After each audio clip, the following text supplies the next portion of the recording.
So we're going to look at some safety incidents. This happened here last week. Approximately 4:45, an articulated dump truck carrying subsoil material to a dump location was travelling around a corner and the road had just been watered. Initial investigations indicated the rear tyres began to slide on the wetted surface, causing oversteer when it traversed onto a dry section. The tyres have grabbed, causing the rear of the tub to tip over. The cab of the truck stayed upright. Operator wasn't injured. Emergency was called and an incident was attended by the foreman. So the initial messages are to drive to conditions at all time and review the watering techniques for corners as well as the current procedures and speed limits, and review training practices for the correction in wet conditions. And the next one, Mungari. A light vehicle was travelling up the decline when a change in steering was noticed and it felt like a flat tyre.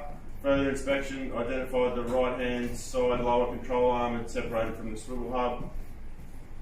Ensure maintenance regime is adequate for the duty of the vehicle. Review swivel hub stud replacement intervals are appropriate, and inspect other vehicles on site for failed lower control arms and ICAMs commenced.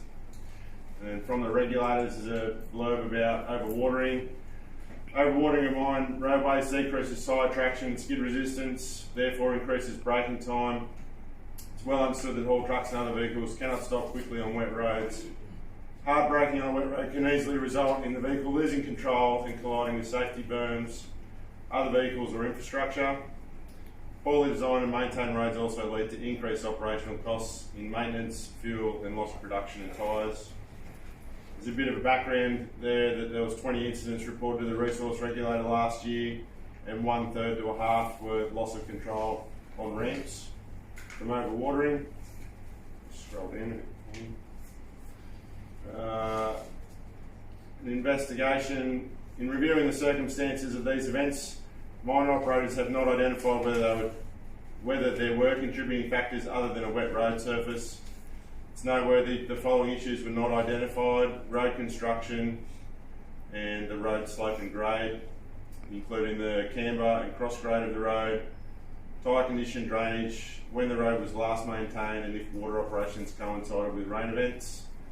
Some recommendations that the regulators have come out with are to incident investigations undertaken by mine operators should consider all factors that contribute to incidents, not just focusing on the actions of individual operators. Mine operators should review the suitability of material used on roads in relation to their properties when wet.